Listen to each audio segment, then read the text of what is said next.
দর্শক আমরা এই মুহূর্তে আছি চান্দিনা উপজেলা হারিখোলা যে গার্মেন্টসের শ্রমিকরা কিন্তু অবরোধ করেছেন রাস্তা, ঢাকা চট্টগ্রাম হাইওয়ে রাস্তা। আমরা দেখতে পেয়েছি এখানে তারা রাস্তা কিন্তু বসে আছে, মহিলা শ্রমিক এবং পুরুষ শ্রমিক সবাই কিন্তু এই আন্দোলন করার একটাই কারণ, তাদের বেতন ঠিকভাবে দিচ্ছে না এবং 2 মাস ধরে এবং তাদের বেতন না দেওয়ার কারণে এই অবরোধ করে রেখেছে ঢাকা চট্টগ্রাম হাইওয়ে চান্দিনা হারিখোলা এই স্থানটিতে এই মুহূর্তে আমরা আছি। আপনারা জানেন তাদের বেতন যিনি গার্মেন্টসের মালিক জাহাঙ্গীর আলম, তিনি কিন্তু সঠিক সময়ে বা ঠিকভাবে না দেওয়ার কারণে এই অবরোধ করার একমাত্র কারণ।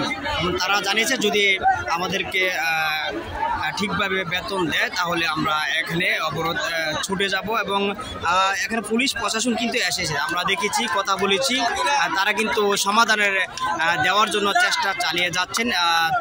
কিন্তু শ্রমিকরা কিন্তু জানিয়েছেন, তারা বলেছেন আমাদের দাবি যদি না মানা হয় তাহলে আমরা এই রাস্তা ছাড়বো না, স্লোগান দিচ্ছে জাহাঙ্গীর আলমের বিরুদ্ধে। আমরা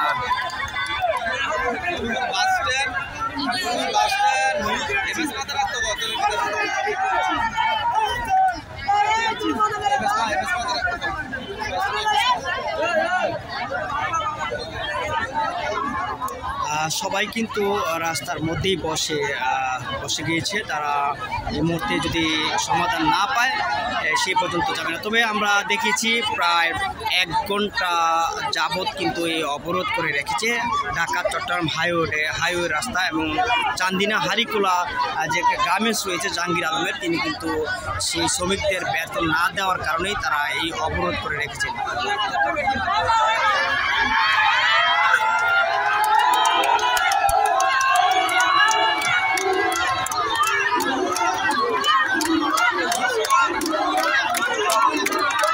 আমরা দেখেছি